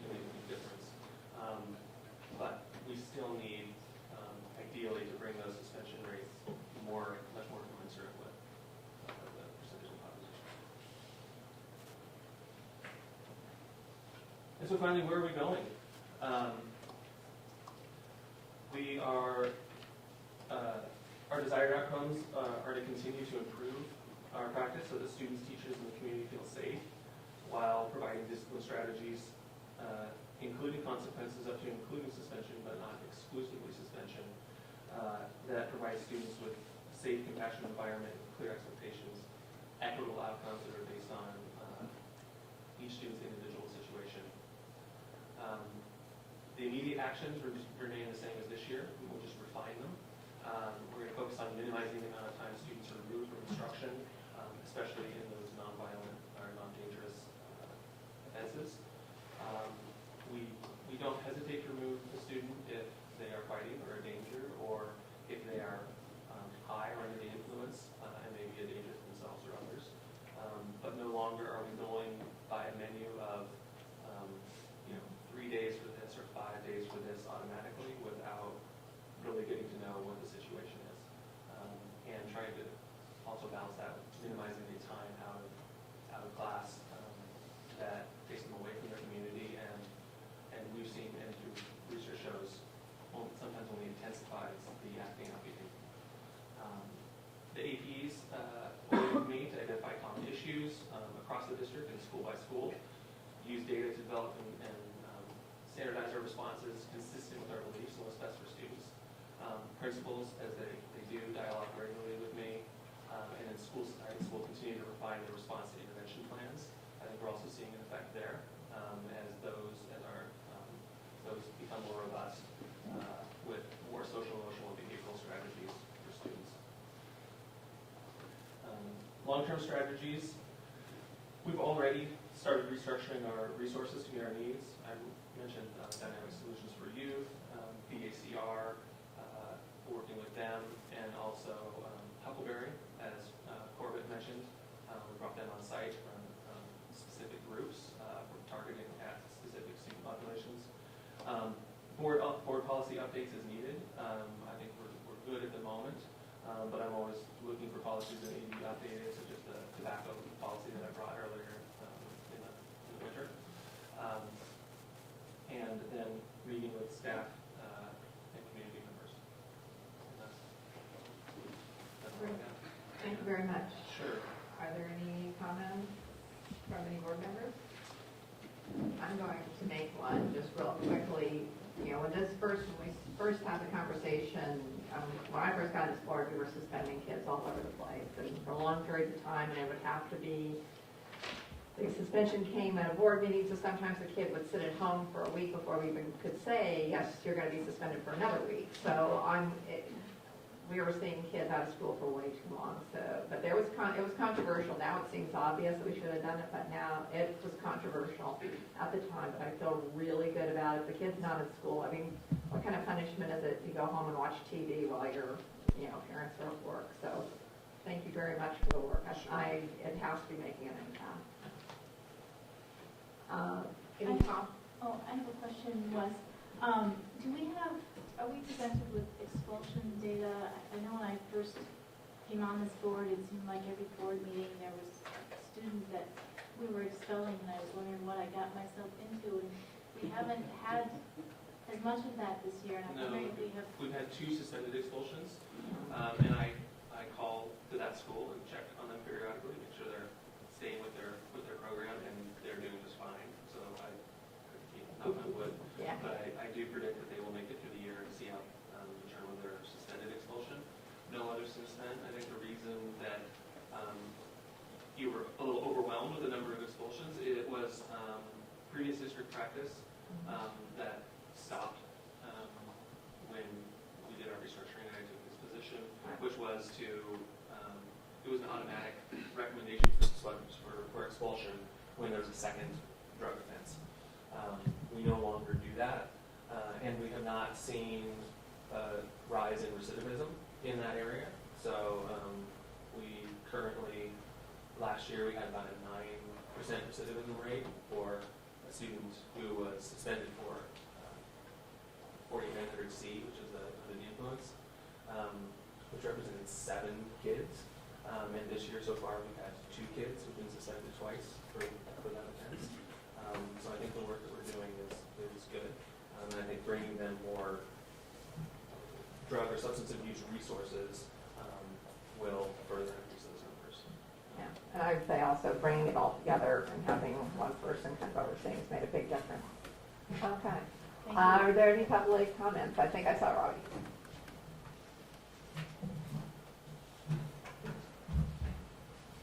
Yeah. So, Cindy, I was a student back when you got on the board, and I remember it was Yeah. not good policy. Yeah. So I'm really excited to see Yeah. the improvement. I understand. But I want to underline that professional development right there because, you know, there are just so many facets to implementing restorative justice, just besides just reducing suspensions. There are lots of different programs. We could be utilizing the YMCA youth court. We could be using student circles. So a lot of things that we could be doing. And what we need is, you know, some money maybe from the foundations to buck up teachers or assistant principals who want to get taught in how to do real good restorative justice on their site. So that's something that we need to be looking at. Great. Thank you very much, Bobby. Okay, thank you, Wes and everybody. Next item is presentation on recycled paper and cultural sustainability. Woo! And I'm going to start by saying thank you very much for your patience, Shannon and Alexandra. But we're very excited to have you. I'm Alexandra Fahey, and this is Shannon Foley. We're both seniors at Torrance Drake High School. And we're here about the issue regarding paper and how and what our community values in sustainability and being green. So last time we were here, we talked to you about maybe implementing a policy around changing the paper or making a policy for sites all around saying that we should change the paper to have a minimum requirement of post-consumer recycled. So then this past week we talked to Cindy McCauley about this issue, and she proposed that instead of focusing just on paper, we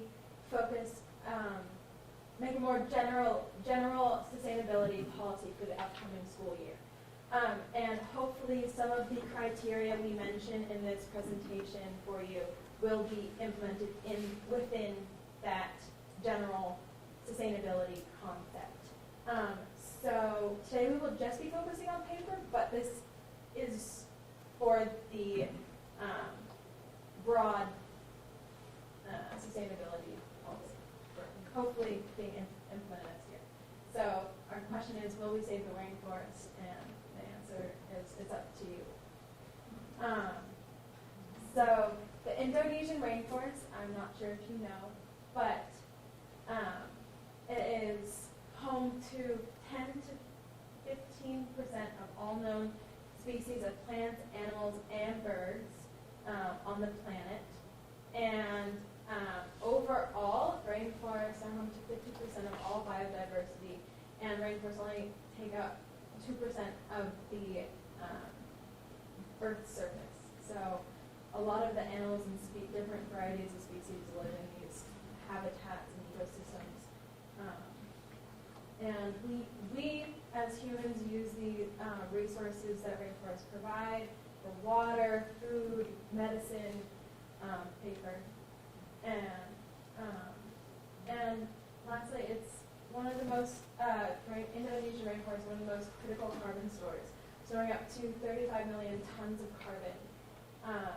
And unfortunately, when these trees are cut down, the carbon is released back into the atmosphere, further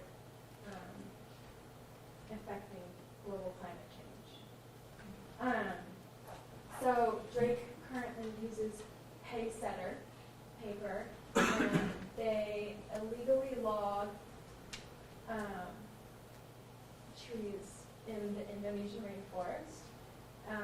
Overall, the rainforest is being deforested at a rate of 300 soccer fields every hour. And by using this paper, we are supporting the deforestation of the most resource-rich ecosystems on the planet. So, Shannon will now talk about what we have done.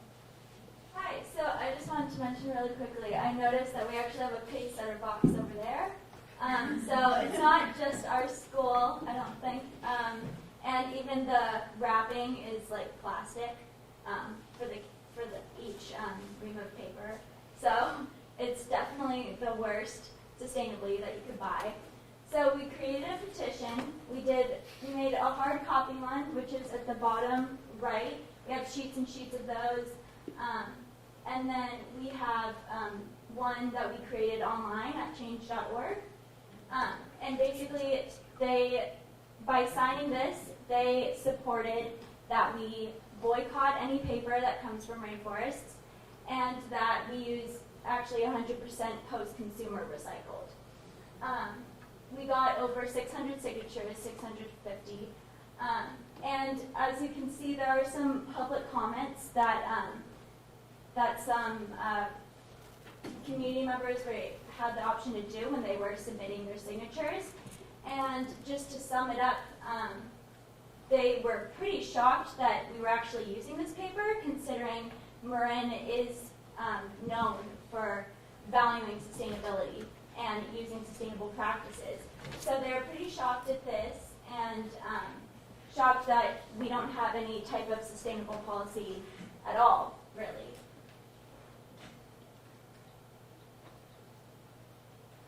So we understand that this is like a site-made decision, so this is also just for some of the principals of the sites, because doing some research, recycled paper is generally more expensive than non-recycled paper. But we did some calculations and some research, and we called different paper companies, and through actually a work colleague of my father, we were able to get a great deal from JC Paper, and they're a local paper warehouse, and they gave us a quote for the 100% Great White International paper. So as you can see, just 30% from Staples is $52 a case, and this Great White paper is 100% post-consumer recycled, and it's $40 per case. And it's free shipping by their own freight trucks. This is just an option for sites if, cost is a concern for them. So we calculated how much it would be per copy. So it's about 6 cents from the copy machines per copy. And then we calculated it would be an additional 6 cents from Pacesetter. So that's about 12 cents per copy. And then for Great White, it's only an additional 2 cents, which is 14 cents per copy. And then we calculated that going from Pacesetter to the International Great White paper is only a 17% increase. So we're sacrificing a very small, we're making a very small financial sacrifice in order to do the right thing. And not only that, but going from the very worst sustainable paper we could use to the very best. So that's a great option. And anyways, we can send this to you if you want. Any principals can also contact us for financial information or if they want assistance on this. But again, we did talk to Cindy, and this could be possibly for next year a general sustainable policy, and we hope that this can be included into that sustainable policy. And considering that our community values sustainability so much and that you guys represent us, I think the public would be very happy to hear this news and be very happy to witness this development. So do you have any questions at all? Yeah? Okay. I got a question about your arithmetic. So the 39.50 is about 50-something percent higher than the $26. It wouldn't be per copy, and it wouldn't be 50%. Well, we did it per copy, and so if you narrow it down per copy, it'd be 12 cents per copy as we calculated. and for the pace setter, and then 14 cents per copy for the gray white international paper. So if you narrow it down like that, because it's harder to put it into a bigger number for the whole district because each site orders different paper. So we wanted to narrow it down to see for every single copy. And we found that every single copy, it would only be a 17% increase cost-wise. So. I just don't see how you get 17% on the cost per copy in the cases, 52%. So for the page. Does the cost per copy factor in the copy machine? Yes. Okay, all right. Yeah, sorry. So the 12 That's a cents 6 comes cent. from Yeah. 6 cents from the copy machine, and then 6 cents per copy with the paper company. Okay. And then that is included into all of the other. Okay. Yeah. Thanks. Are there any Yeah, other? no problem. Are both of these cases the same number of sheets of paper? Yes. And how Yes, many yeah. might that be? Yeah, 30,000. 30,000 sheets of paper in a case? Oh no, not in the case. I thought you were talking about in bulk. 500. Yeah, 5,000. that 5,000. I'm curious about Pace Setter. Is it actually, did we actually pick the worst company, or are there other really bad companies foresting the rainforest? Well, Misery loves well, I mean, it's not post-consumer, so it comes from virgin trees, and they illegally log trees from the Indonesian rainforest, which is an essential part of our earth, and they hold habitats of many endangered species. So I don't see how it could get any worse. So I'd say yes, this is the worst, considering, I'm not sure about the other schools in Tam District, but we're a green school. So this is very, very important. And throughout Marin, our community members, again, in the comments, they were so shocked to hear that we were even using this paper in the first place. I have another question. Have there been efforts to reduce the number of copies? Yes, we actually worked with Principal Seabury on this, and this would be another option for principals, because if we can get the principals to get on board with this, because this is a presentation for the principals as well, to get their schools on board with this, another option could be to get this deal, or I could help you find another deal, or to reduce the amount of paper that we use. These are some options you can do, but we're really trying to get each site on board with this, so we can actually make this the real deal here. So I'll just both Shannon and Alex had come before us in public comment a couple of times, and it really did strike me at that point. I mean, as a governing board, we know we don't make policy that demands that you have to buy X paper, and that was our discussion about what is a governance team sets a policy, but it's a bigger, broader policy. But I was so moved by, you nailed it as soon as you said we live in a community where this is not our values. And that's where it just went boom to me. And that's why I sat down with you and started talking. And the reason I wanted them to bring, I encourage, which you have done, is to provide information for the principals of the individual schools, because those are the buying decisions on the ground. But to me, this is just a piece of a bigger philosophy, and I've shared with the girls that next year will be, with a new superintendent, will be a year to we'll be looking at mission and who we are, and vision and strategic planning. And to me, this really struck a chord that why sustainability could not become more of an overarching. I've always had a big issue with the recycling that we do, and we don't, or should say, don't really do. And I think there's a lot that we really should be embracing in a bigger way.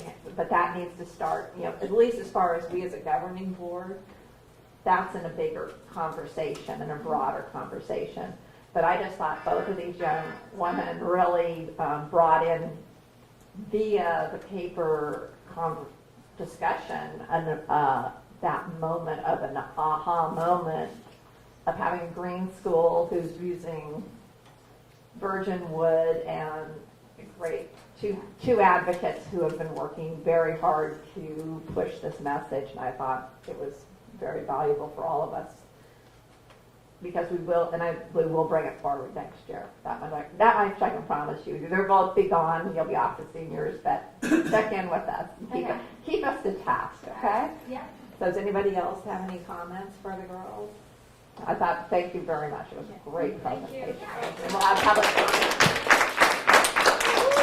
So any public comments on the subject of sustainability? This would be the time to come over to the side. Thank you. Hi, Steve Bluestone, teacher Drake. A couple of my students here, but I just wanted to point out, just for those of you at the front, you know, there were over 20 other students that were here to also watch, and just thought to take this opportunity to suggest that when students are presenting, it'd be cool if we could have them towards the front of the agenda, because they have AP tests tomorrow, so they all have an echo. But I do apologize. Oh, no, I just thought for the future. Yes. Thank you very much. You're right. Sorry, Steve. So any other public comments?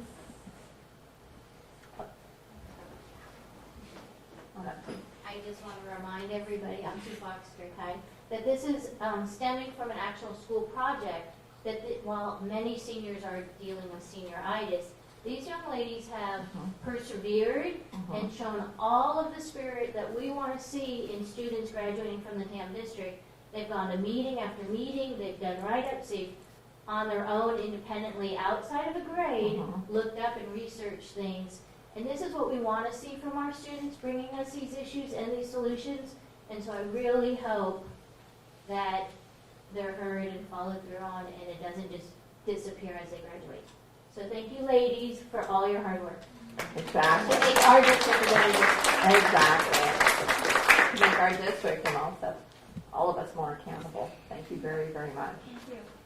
Okay, we're going to move on to the next item. Trustee reports. Ad hoc advisory. I'm going to start with. Oh my gosh, I forgot. Sorry, thank you.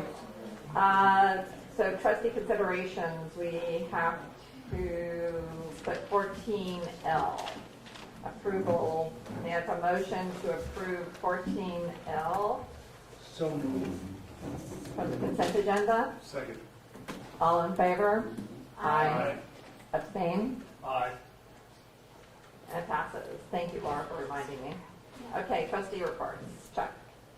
Okay, got reports from two of the ad hoc committee meetings. So this is, the first one is April 29. We discussed personnel matters and policies, which will be followed to address the issues. We reviewed, well, actually, don't need to talk about that one, just review the notes. An update was provided regarding administrative staff schedules. The committee reviewed the draft process, a draft press release concerning the superintendent search process. The group reviewed plans concerning the transition plan to provide interim support to the district. And the group discussed the wellness center, which is built into the district budget for 2015-16. And on the May 5th meeting, we again reviewed the status of personnel matters. The group reviewed plans concerning the transition plan to provide interim support to the district in anticipation of the superintendent vacancy in June. Walt Buster, as the county superintendent's designee, will become more involved in the daily support and operations for the district related to personnel matters effective immediately. The committee decided that Walt Buster and two board members will meet with union representatives concerning the teacher satisfaction survey. The committee discussed methods of communication to the community regarding transition of personnel. And the committee discussed a math event that's being organized by parents in the community. Okay, thank you very much, Chuck. Any report from the Moraine County Joint Legislative Action? Nothing from JLAC. Okay. School Boards Association. The Golden Bell is coming up, and prior to the Golden Bell is the annual organizational meeting, which is going to happen an hour before. That's when our official MCSBA representative needs to be there to vote in the new slate. So I think that's you, Cindy? Yeah, and I will not be in town. I will be out of town, so. Okay, well then my suggestion would be that we would need to appoint a proxy or an interim, and we need to report that to the county. This is important because if we don't get a quorum, the organization doesn't exist, and so on. Is there any board member who will be going to the Golden Bell who would be willing to go a little bit early to attend the election? I'm going to Golden Bell at 2. You're going to be setting up, I right? am out. Okay. Would you like me to do it? I can go and do that if you want me to. I mean, not the setup, but I can go and represent our district. That okay. Sounds Sounds good. Okay, Bob. Okay, so And will you report? You'll report to them that you'll be coming. Cindy, I think you need to do that Oh, as I the need to do president. it? Yes. Okay. You need to call Tarina Okay. and just say that, you know, that I'll be taking your proxy. Okay, I'll call her tomorrow. Okay, Golden Bell update. We're in good shape. It's next week, believe it or not. And we're just fine tuning stuff. We had our last meeting. It's gonna be good. I hope we have a good turnout. Great, thank you, Laura. Any other board reports of any kind? Okay, and that's it for this current meeting. We'll be adjourning to the recessing to the second closed session. There'll be no reportable action. We will come out here and just adjourn. Thank you very much, everybody, for coming.